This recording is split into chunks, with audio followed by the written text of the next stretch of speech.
Aloha and welcome to Your Heart Magic, an illuminating space where psychology, spirituality and heart wisdom meet.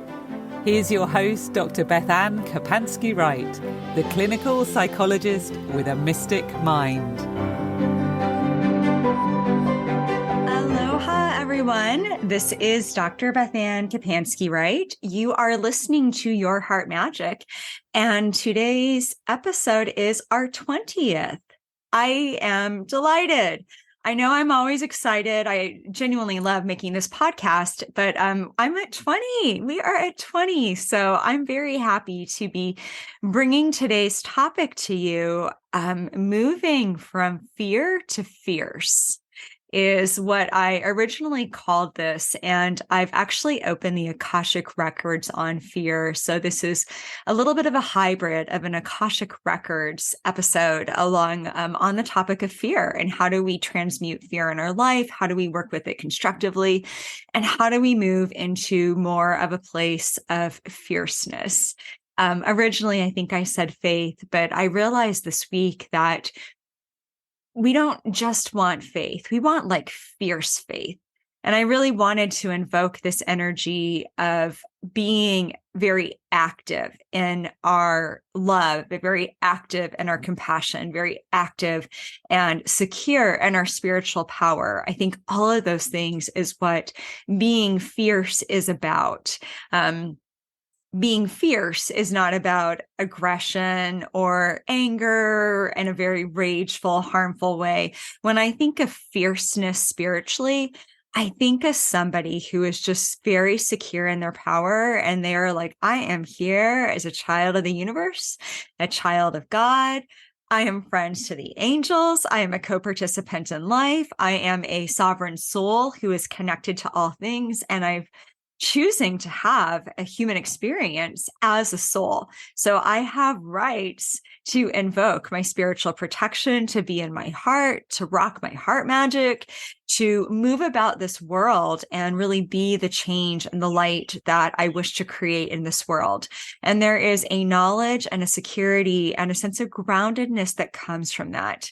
And so that is what paradigm I'm working with today for the idea of being fierce. It's this very like heart fierce kind of warrior energy in a very beautiful way. And I asked the records what fear was, and they gave me a very typical records response, which often sounds like somebody is reciting from an encyclopedia when I ask them for a definition or something like that. They seemed a little bit amused at me, like, you want us to read this to you? Okay. But, in essence, the records talked about fear being a response that can be physiological. It can also be psychological with emotional and somatic components. And that it is a state that we have when they called it the great forgetting, when we forget that we are connected to source all times, when we forget that we too are spirit, when we forget the truth of our souls. And when I asked them, tell me more about the great forgetting, because they said fear is a byproduct of that sense of being separated from the source, separated from the eternal truth, and that there's almost like this trickle-down effect throughout generations and decades and centuries and all of that, where some of the things that we have fear about right now are physiological responses that are more of like an evolutionary biology fear or something having to do with instinct. But a lot of the things that we have fears about now are a result of our collective wounds in humanity, our collective history, things that we have seen happen before or happen to other people, or problems that we know might happen in this world. And so our fears are often based on projections of some of those things and information that we've taken in, and we perceive it somehow as fearful, and this, oh no, I hope that doesn't happen to me. So our fears are shaped by what we've witnessed, what we've experienced, the stories we've heard, what we've watched, the stories that have passed down in our families.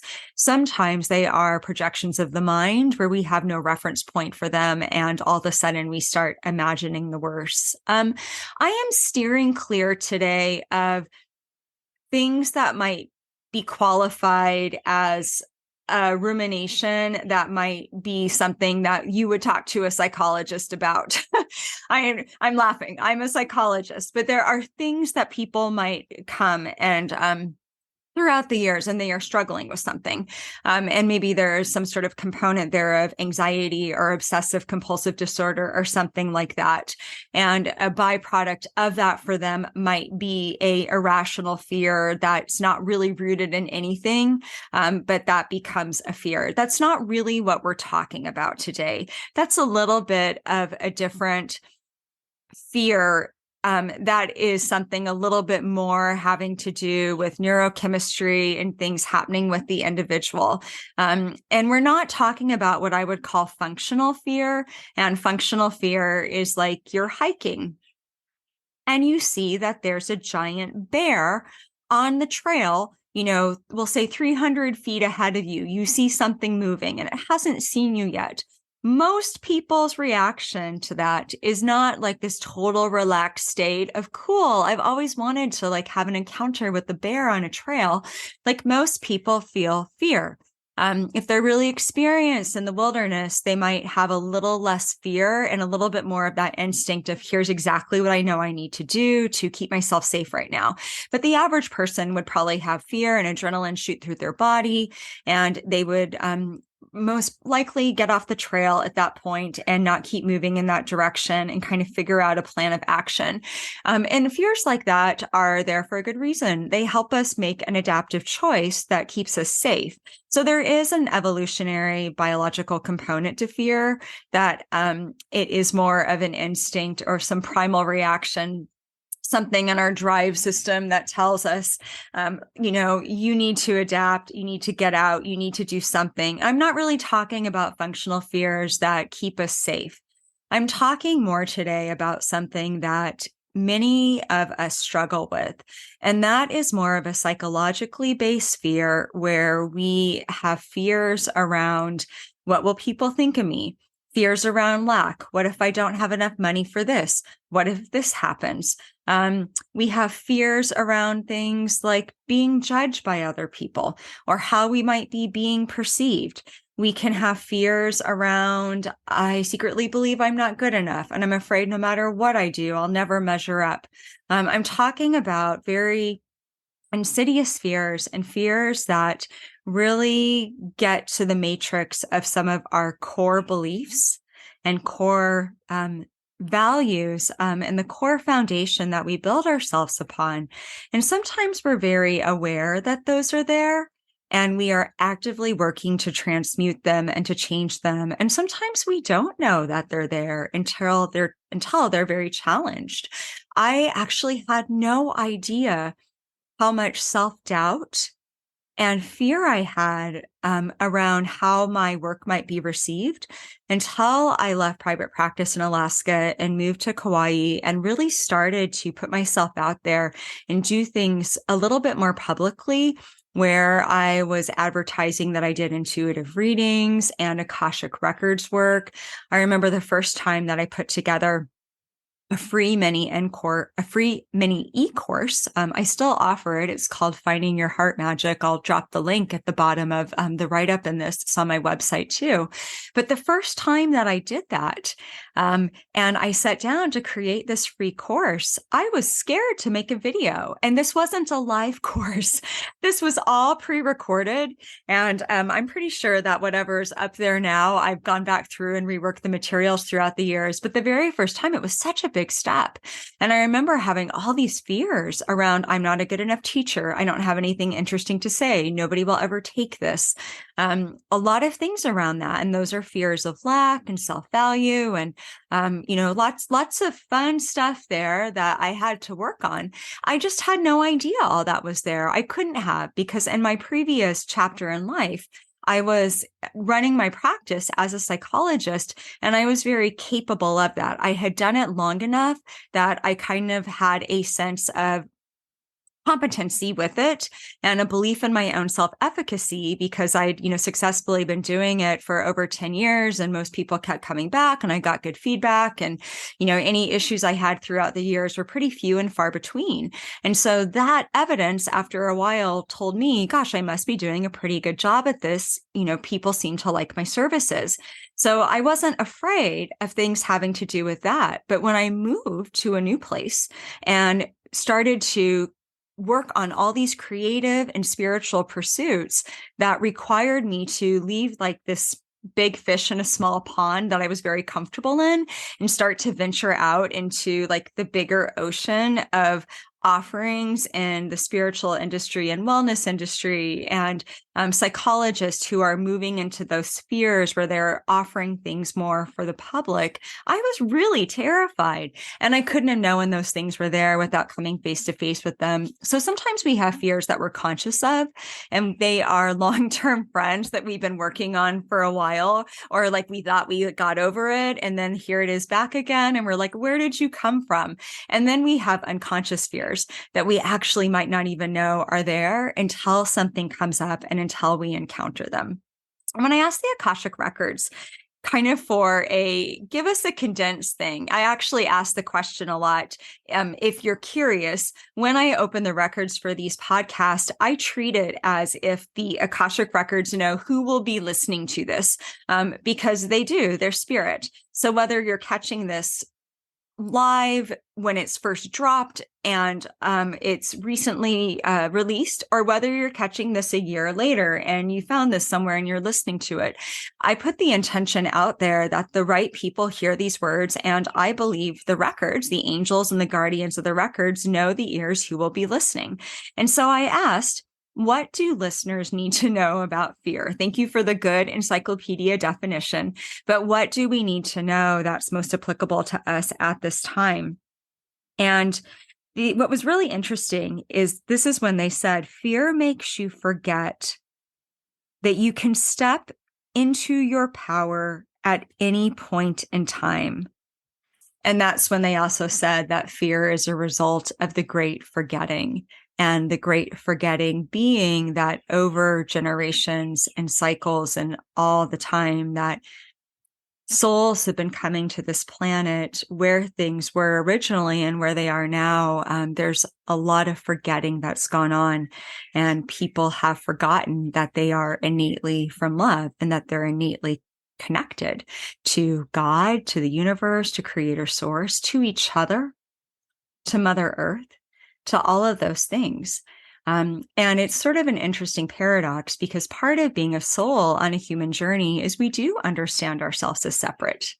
We do understand ourselves as an individual. And that's part of what we're here for soul growth, is to experience things as an individual and to know that I have a right to have boundaries, to be my unique self, that it is my spiritual purpose to embody my most authentic expression of self. That is why we are all here, to work on remembering love, being love, and be the most authentic expression we know to be in any given moment. And as that continues to change, as we evolve and change, we make changes in our life to continue to express our authenticity. That is who we were created to be. That is the blueprint that we are embodying in this form. And that's the best that any of us can do. So there's this interesting paradox that we are here to experience that individually. And yet, when we forget that we are also connected to spirit on a soul level, that we have access to this greater web of interconnection, we've really forgotten a very integral, like the integral part of ourselves. And we have forgotten that our true power really comes from our connection to spirit, our connection to our heart, which is our gateway and portal to spirit, and how we connect to things like love and compassion and all of that. You don't think your way into love. You feel it in your heart, and your mind has a chemical reaction and thoughts around that. So our heart connection is our connection to all of those beautiful mysteries and all of those things.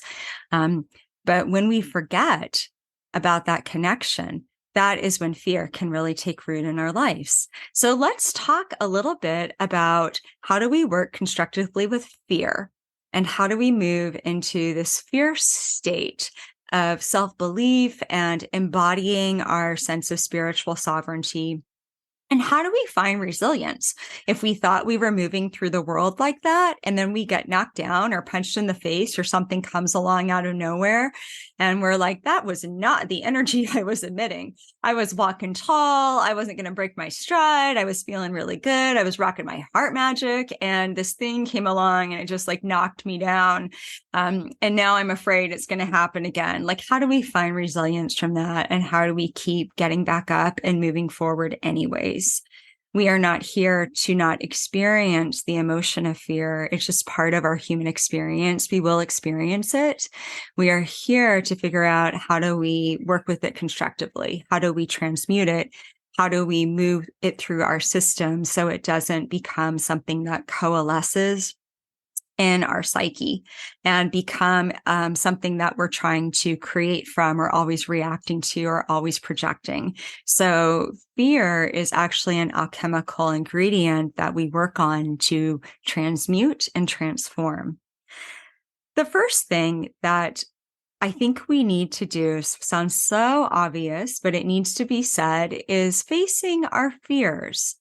And by facing them, I mean like literally looking at them. And we talked about this a little bit last week when we were talking about breaking toxic patterns and cycles.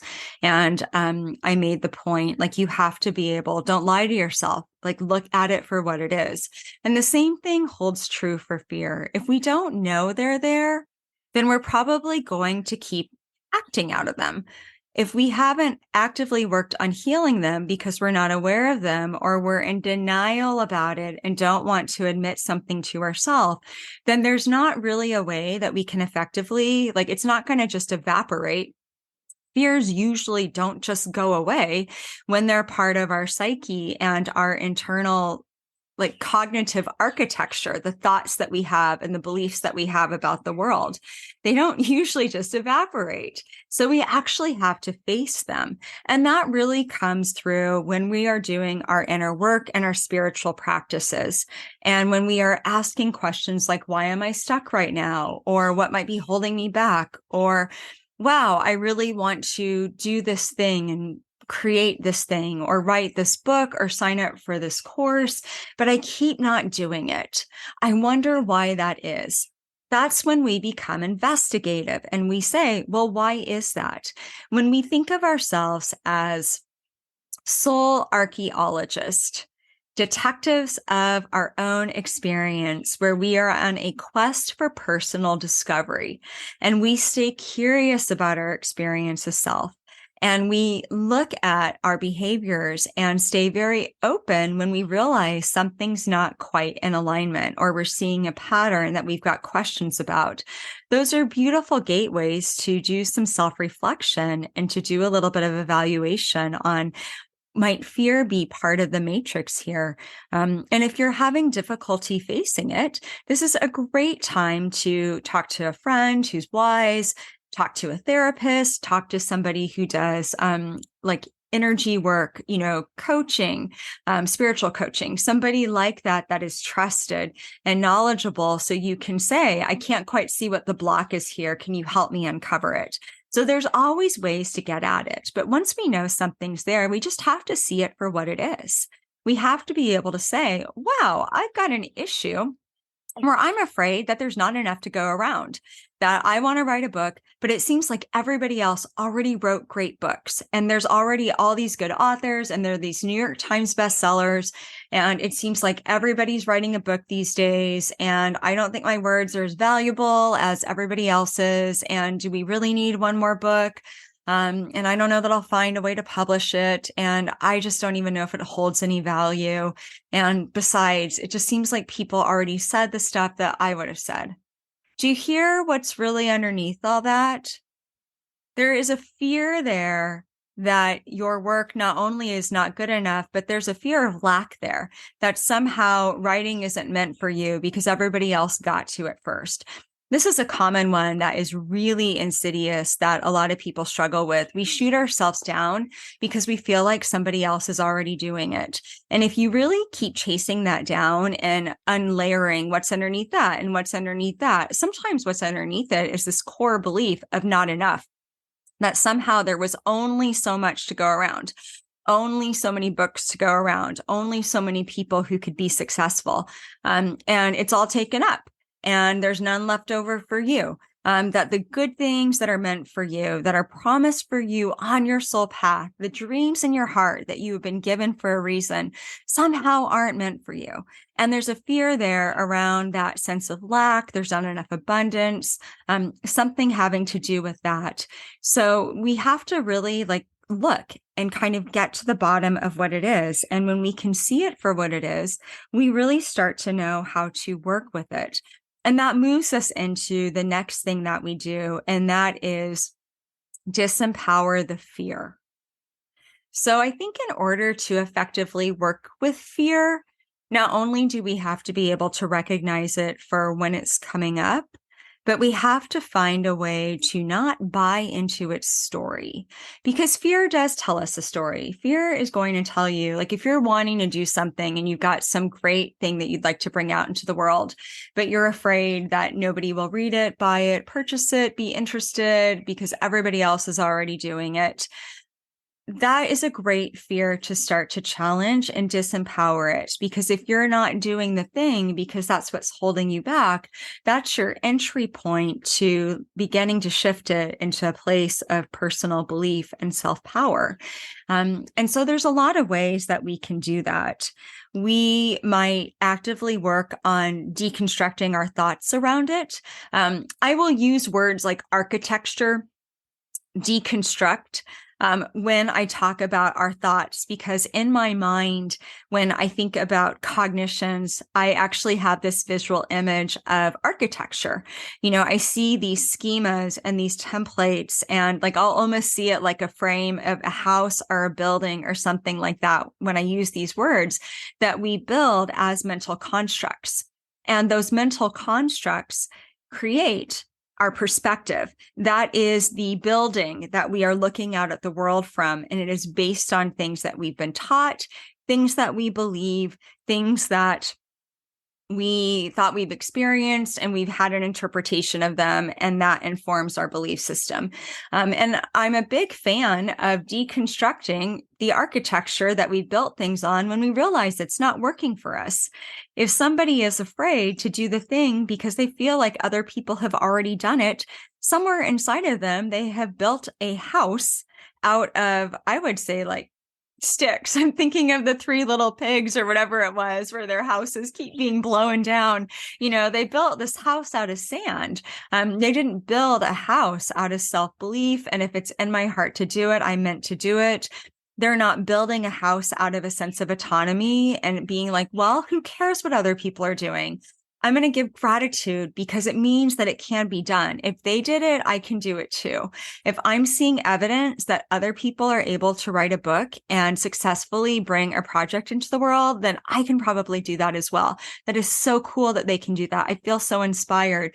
That's a very different structure to build inside of us than one that's on this really shaky ground and fault lines with bad materials, where we do not have a psychological groundedness that creates a belief in our own capability, and even more so, a belief in source's capability and in the universe's abundance. So when we think about disempowering fears, sometimes it's about deconstructing what we've architected our fears around. What thoughts have you built your fears on? Where did those thoughts come from? Who taught you that? Where did you learn that? A lot of individuals sometimes learn things in their family systems, and sometimes somewhere along the way, somebody told them, you'll never amount to that, or you can't ever do that, or you're such a dreamer, that will never happen. Sometimes those things are based on what we've just seen in the world around us, or what somebody outside of our family system said to us. There's many things that can create some kind of foundation of fear in our life. And so we disempower it by deconstructing it and taking it apart. and identifying, well, what do I want to build this out of? Last week on the podcast, I very bravely shared my journey into being alcohol free. And I shared some of the toxic patterns I've been breaking in my life actively, that are supporting me in making that choice. And one of the toxic patterns that I chose to share was about how my first few years on the island, I kind of had this chip on my shoulder when things weren't working out the way that I thought they would. And I'd get really mad at spirit. Like I made this big leap of faith. I did this big thing. Why isn't more working out in my favor? What am I doing wrong? Do I need to do this? Do I need to do this? There was so much anxiety around it. And there was such a story around that and such a focus on lack. And whatever reason that lack existed, maybe I created it, maybe I didn't, and it was just a byproduct of circumstances. Maybe it was something on a soul level that I agreed to go through to learn about that experience. It doesn't matter. What I shared was I am architecting a new story, and I have been for a while now, that is about gratitude and appreciation and abundance, and really catching myself out if I ever fall back into that old way of thinking and being like, ooh, that is not a house that I want to live in anymore. I have deconstructed that, and I'm going to upcycle some of those materials. Just needed to be like thrown into the waste dump and released away. And some of them can be upcycled and shined up a little bit and create something better for me. So that is what we do. We identify the vision of like, well, what do I want to believe? What am I learning spiritually is true about these things? If you don't know, educate yourself. Listen to podcasts of people that you admire. Listen to audiobooks of books that are inspiring to you. Listen to or read books based on spiritual principles, maybe that really speak to you. Find the things that light you up and that make you feel good inside and that offer you a positive perspective. Look at other people that are doing it in a way that either you admire or have a story that you admire where they overcame something. There's great advice out there on all sorts of stuff on how to live better and live our best lives. So surround yourself with those things. Teach yourself new perspectives. This is part of exercising our fierceness as a sovereign soul and using our intelligent minds and our cleverness and our resources to say, I don't know enough about this. I want to learn. And so I'm going to create opportunities for myself. Another way to disempower your fears is to do some somatic work. And when I was talking to the Akashic and creating the content for this episode, one of the things that was coming through in our dialogue was that sometimes when we are afraid, we actually feel it in our body. Like we get like a very icky feeling in our stomach, our solar plexus, or maybe our chest tightens up and we feel really anxious. And when that happens, it is often difficult to access our higher thinking in those moments. Like when we start to feel a sense of fear or panic, and it really hits us on a somatic level. And our brain starts to interpret that as, oh no, I'm under threat. It might not be a real threat, but our brain doesn't always distinguish. A lot of times what happens is that we lose our ability to access that higher executive functioning. And so we might not be able to sit down and deconstruct the fears in that moment, depending on how bad it is. So I think that's when some somatic work is very helpful, and maybe just doing deep breathing and like, I breathe out the fear and I exhale it, and I inhale a sense of sources abundance, like sources support, your spiritual support, whatever that is. You can do chakra work where you think about where are you feeling the fear in your body. So solar plexus is often the third chakra. And is that the sacral chakra? And sometimes gold is associated with that, though you don't have to use the assigned colors. A lot of times when I'm doing meditative work and guided visualizations with clients, I'll just ask them, what color is power to you? Like, what color, when you think about feeling strong in your center, comes through? And so then I might say, I just want you to imagine that color is swirling like in your sacral chakra, in your core. Imagine that there's a big sun inside of you and it's shining with light, and it's connected to this greater sun that the earth rotates around, and that's connected to multiple suns in the universe and the light in the universe. And, I'll just go with the flow of whatever comes through. But it is the sense of moving from that sick somatic feeling, bringing a resource into our body where we focus on something that helps shift it, like breath, our color, or a quality that we need. It could be a animal that gives you courage.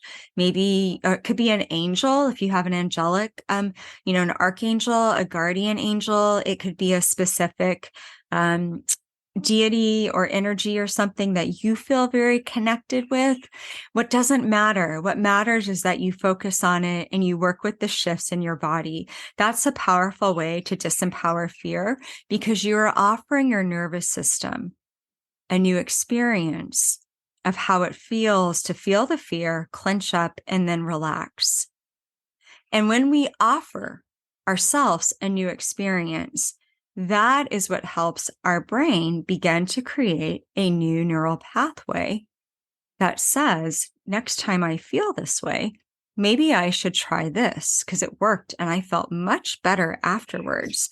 So when we have a new experience and we shift something in our body through meditation, through breath work, maybe a sound bath, listening to soothing music, there's a lot of ways that the senses can be invoked in this. You might use essential oils and do breath work. You can combine things. A lot of people do some form of a tapping that they've learned through EMDR or emotional freedom technique or acupressure. There's many, many tools out there, like many tools. I don't have a recommendation of this is the best tool. My recommendation is to figure out what works for you and pick a few things so you've got an easy go-to and then use it. And when you give your body that new experience, instead of staying in the fear and staying knotted up, it allows it to relax. And that makes it easier next time you start to realize it's coming up to be like, I'm going to do that again. Because last time I focused on sunshine inside of me and a beautiful gold color, and I called on Archangel Ariel, and I use some tangerine essential oil, and that really helped, and then I had a nice cup of chamomile tea. Think about what you do that helped and start to use that as a little grounding ritual, a comfort ritual, your fierce ritual that helps bring your body back to a grounded place. All right. As we are doing those things and we are disempowering the fear, something else that we're doing is we begin to transmute the fear. And at the beginning of the episode, I was talking about how we are going to experience fear. It's part of the human experience. There's a physiological response where it's in our nature anyways to have it. So we're not here to not feel that. We are just here to learn how to work with it constructively, to transmute it as much as possible. And then as we overcome some of our fears, hopefully move into a place where we are much less fear-based, and especially with irrational things that are old stories and psychological projections, and we move into a much more empowered space. So there's many ways to transmute fear. I just named a couple of them. When you disempower it, you just transformed it. You just did some body work where you exhaled it out and instead you breathed in strength. But other additional ways to transmute fear are affirmations and mantras. Those are very helpful. And I really recommend simple things here. And the reason I recommend them is what I said earlier. When we begin to feel fear, our brain starts to say there's a threat, especially when that becomes amplified. So if you're in a really objective place where you're just like looking at the fear and you kind of laid it out on a table and you can stay neutral and investigate it and you're kind of facing it, not from an attached place, but more of a place of like, let's take a look at this. Where did this come from? Like you're going to be able to access and do a lot more around it. But if you're getting psychologically aroused, where you are feeling anxious or feeling panicked and you're like, oh my gosh, I can barely breathe or something like that, the simpler, the better, because your brain's not going to be able to make it objective in the moment and, logically analyze it. Those things are going to come later. So we want to keep it easy. So how having a mantra or an affirmation of like, I'm bigger than my fears, or I have the power to move through my fears and transmute them to faith and love.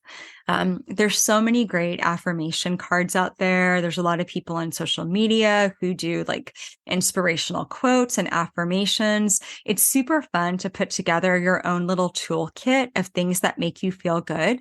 And that could be a digital toolkit where you have pictures of stuff on your phone and you put them in an album and you pull them up when you need encouragement or need to remember how amazing and big you are. It could be a sensory one where you've got things like your oils and some crystals and a favorite deck of cards. There's a lot of ways to do a toolkit. It could just be a list that you make of here's some things that help me. So in the moment, if you're forgetting, you just pull up your list that you wrote down in your phone or you wrote it down in your journal and you're like, oh yeah, here's 10 things I can do when this starts coming up for me. And I'm going to choose this one. But when we do that, we do begin to transmute it. And working with an affirmation is a way to actively take a fearful thought and instead flip it and actively work with what you would like to create. That is actively working with the energy of abundance or faith or joy. Like if you're afraid that history is going to keep repeating itself in your life and you're never going to get out of a hole that you find yourself in, or you're always going to be stuck, or you're never going to move forward, or anything like that. Well, you flip it, you work with it, and you can say something like, Spirit supports me in moving forward and living my best life. I trust my future self to figure this out and to move me through this challenge in my life. I trust my angels have my back and that they will help protect me while this is going on and move me to safer waters. The sky's the limit for what you want to come up with. Sometimes it's something as simple as, I'm going to be okay. I've made it this far on the journey and I can carry on. So doing something like that shifts your attention and focus to a much more positive place. That's a beautiful way to work with the energy of transmutation. The other one is to actively create something that either expresses your fear, but brings beauty into it, like a piece of art or a poetry. Write it out. Journal about it, then create a poem or piece of art from that place. Maybe you end up teaching about something, and that's your way of transmutation of the fears. Years ago, when I was sitting down to do my pre-recorded first class, I shared earlier on this that I was really afraid that I wasn't good enough. And I don't really have that anymore. I feel like as many people are out there with offerings, I certainly have a voice to share with the world. I know what my purpose is. I'm here to teach on heart wisdom, and I'm here to teach on the Akashic Records. I'm here to teach on how do we alchemize what happens in our life and transform it so we keep actualizing and having growth and moving forwards. I'm here to be a light. I'm here to experience joy. All of those things are the transmutation of fear and the byproduct of where I've arrived over the last however many years. And so I'm speaking today from that fierce place of self-belief on the 20th podcast without some attachment to the story that what I have to say isn't of value. I genuinely believe that those that are meant to hear these words will, and I'll connect with the people I'm meant to connect to. And for those that they're not meant for, that's okay. There's so much out there, right? There's so much that we can choose from. I'm not here for everybody. And I can say all those things because of that transformational work.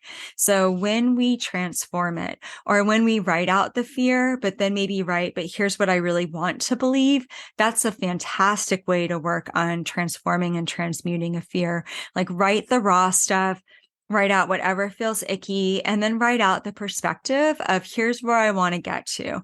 And maybe know how to get there, but I do know that this is how I'd like to feel. So that's fantastic way to create that vision and then focus on your vision. And you can talk to your heart, talk to your angels, talk to your guides, talk to spirit, talk to God, talk to the mysteries, and just say, help me make the leap to that better state of consciousness, because that's where I would like to move from. There will come a time that we figure out that moving from fear to fierce actually requires movement, and that sometimes the only way to claim empowerment is just to like plow through the fear and do it anyways. So I was thinking today while I was out running, how I have this like vision of myself and how I'd like to handle life. And so like this higher BethAnne, she's very capable. I'm very unruffled, very unflappable. Something comes my way and I'm like, no problem. I've got this. Or I'm like, no problem. I might not have this, but angels got my back. Like, spirit's got my back. We've got this. And I'm like super, as I said, unflappable. And then I was laughing because in this vision, I like have great hair and I look very self-organized. I'm very composed and I'm very self-possessed. And sometimes I am that version of self. Oftentimes not as much. And so many things that I've grown through to arrive at a place of no longer being afraid of them required me to go through it in a really messy way. And to go through it like terrified or shaking or being like, I don't even know what's going to happen with this. I'm so afraid right now. There's definitely been some challenges that I've not really talked about openly on the podcast. I've not written about them in my book shed, and I am going to start folding them into the next book that I'm writing that is really about how do we find hope and keep moving forward and really work our spiritual connection when we feel like maybe we're like have lost the path or we're struggling or we're failing or we're having major challenges and obstacles come up. And some of those things on this island have really cast me into a place of fear. A story I have not told, and I don't have time to go into it today, but I have a whole story around the year 2022 when we realized a neighbor who lived about maybe 20 feet from us, their house was, where the houses are really close here. And we share a driveway that the neighbor switched, and this totally different person came out, and we started to have really big problems. And over the course of the next 9-10 months, we were having experiences like being threatened. He was stalking me around town. We had property damage that happened. We had, as I said, different threats that were made against us. And so the last summer, it was right when I was turning 45. I remember it was right between my birthday. Like the week before my birthday, we were in court filling out paperwork for a restraining order. And then the following week, like just 4 days after my birthday, we were in court seeing if he'd show up to see if the judge would grant a protective order. I had fear, y'all. Like I did not move through those things. I did not have good hair. I wasn't unflappable. Like I was really, really, really a nervous mess. All of that was very scary to me. And where I might be more comfortable dealing with fears around like self-doubt or something like that, and I might know how to work with that now, I did not know how to work with being in the legal system and having to do these scary things and get a restraining order. And then knowing that we're living 20 feet from this person, that the police are going to show up and they're going to try and like give the restraining order to him. And like that was a whole thing where he was hiding out in the house and wouldn't come out to get it. And so until it was awarded, we had no protection. I mean, there is a story here that I haven't told yet because there's probably still some trauma there and I've never quite figured out the context to tell it. But that is a slice of it today. And I had psychological fear. And I had physiological fear. And what I can tell you is that I was very protected during that experience, that some things did happen that were scary, but nothing happened that was so big that it did major, major trauma and damage in a very severe kind of way. And we were really moved and guided through that experience. And the ending of this experience was really quite beautiful. This person ended up leaving the property and they'd been there almost 20 years. Other people had complained before, nothing could get him out. So I've got a whole kind of miracle story about spirit intervening and helping us find what we needed. And actually, so he's no longer there. The house is going to be put up on the market soon. And I've just been saying, bring in good neighbors, bring in good people of the light. And so this whole thing was a very fear-based thing for me. It was horrible to go through. I still have some anger that our first year in our new home was really tainted by this experience of this very extreme darkness and some psychosis. And yet at the same time, one of the gifts that I took from it was how supported we are and how surrounded in light we were, and that we were absolutely guided through this. And in the end, what seemed impossible, which was to get him out of the house and create safety for ourselves. My understanding is everybody who moved here or lived here before eventually ended up moving. And he was one of the reasons. We found all this out after the fact. But, the impossible actually was made possible.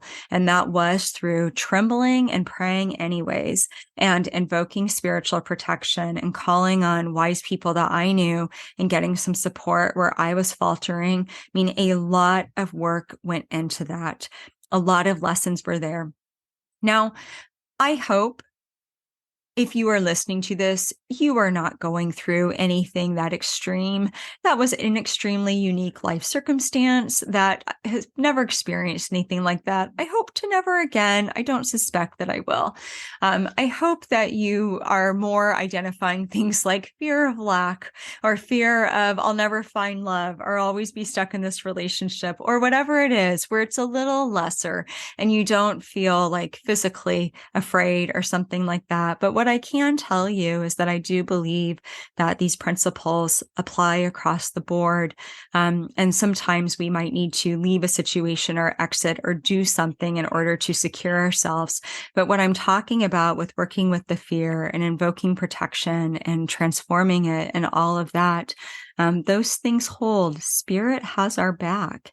And sometimes the best way to learn that is having to face our fears, but not just face them, but move through them.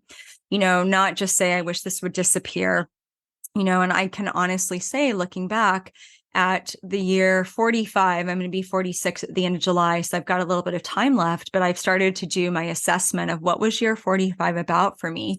And I really think one of the big themes was wisdom that came from facing fears, because so much of the stuff that's come up this year, I wish simply wasn't happening. And I felt really angry that it was happening, but I am forced to admit that I am a much stronger me because of it. And I found more of a fierce warrior energy than I had really tapped into before.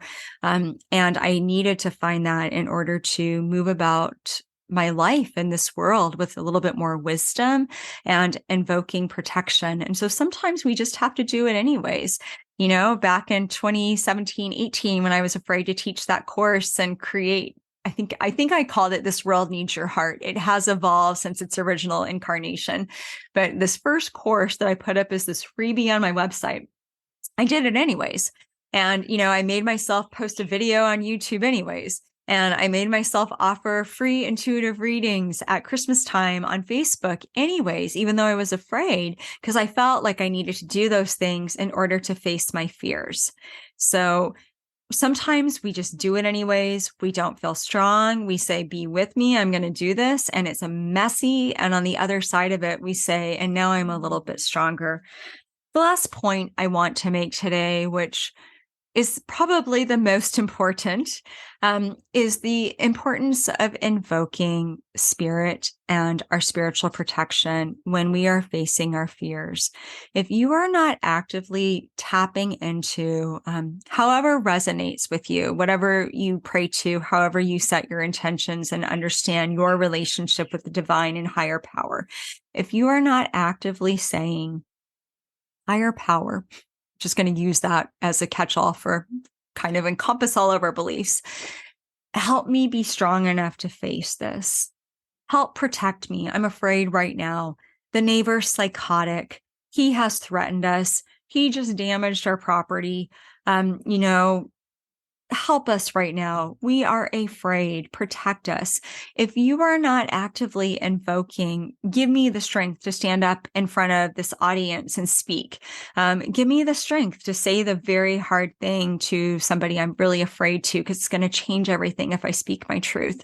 Give me the strength to leave behind this thing that I'm addicted to, and to actually make the leap into a different form of self where I no longer am feeding into this addiction. If we're not using that, then I'm actually feeling kind of guided to loop back to what I said at the beginning with fear was the great forgetting.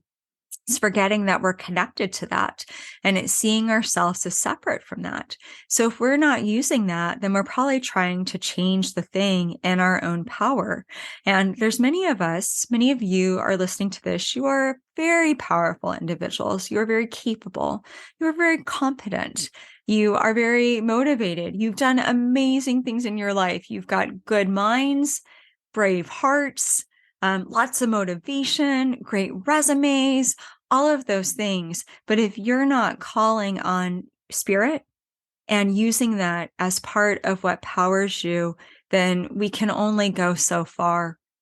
And it can be really hard to will our way through a fear, especially stuff that is deeply entrenched or bigger, if we don't have that. And since this podcast is about your heart magic, and part of your heart magic is rocking our spiritual connection, that needs to be a part of how we move into fierceness. And so prayer, intention are beautiful ways to do that. Visualizing how you'd like to see things and saying, help me create this. I'm pretty sure I did some form of angels. Thank you for helping us get through this safely with the neighbor situation.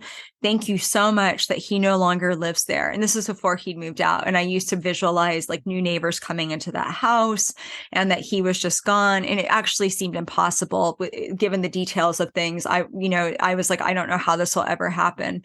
Nobody's gotten this guy out in 18 years. The real owner of the property can't get him out. There was a distant relative relation there and, some codependency and big story there. But I would visualize that he wasn't there. I couldn't always do it. Sometimes I was not in a place to do it, but when I could, I would visualize that we are safe and we're happy and our home is a sanctuary. And if ever we leave this space, because we do love our house and the land that we're on feels like good land. It was a neighbor problem, not like an issue of living somewhere that was a bad place or had bad energy. If we ever leave this place, I want it to be not because we're fleeing. I want it to be where we were able to enjoy our new home. So we have to invoke that protection. We have to invoke that connection. We have to think like I activate my psychic shield of protection, and our protection is love. Sometimes I'll picture a big mirror bubble or light bubble around me. And I'm like, this is like my big old sphere and nothing bad's allowed to come in, only energies that support me, and anything that's not meant for me, may it bounce off and fall.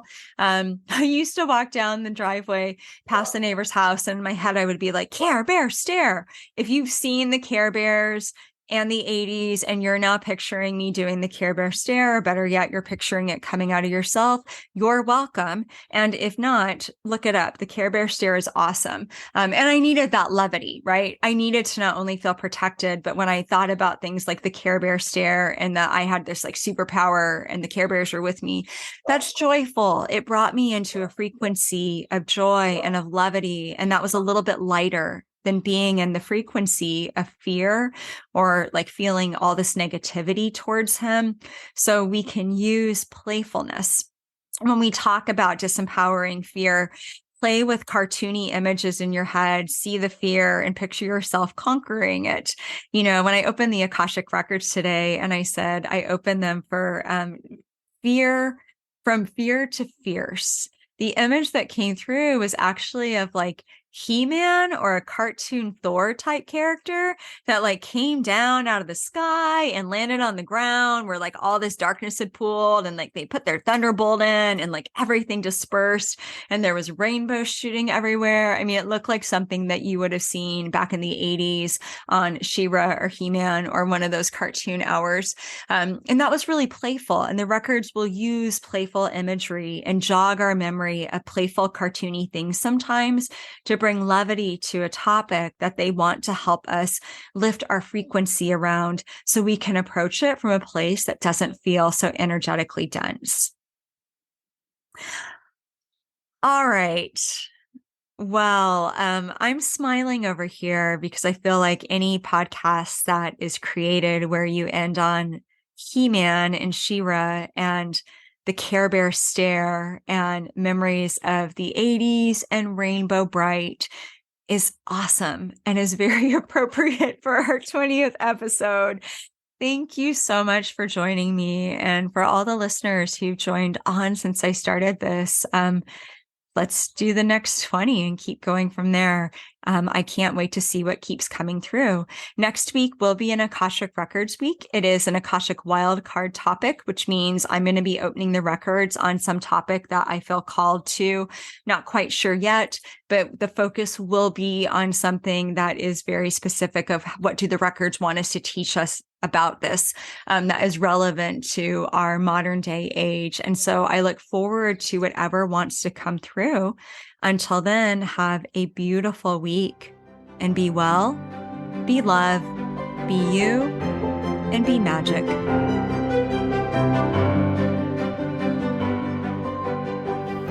You've been listening to Your Heart Magic with Dr. BethAnne Kapansky-Wright. Tune in next week for a new episode to support and empower your light.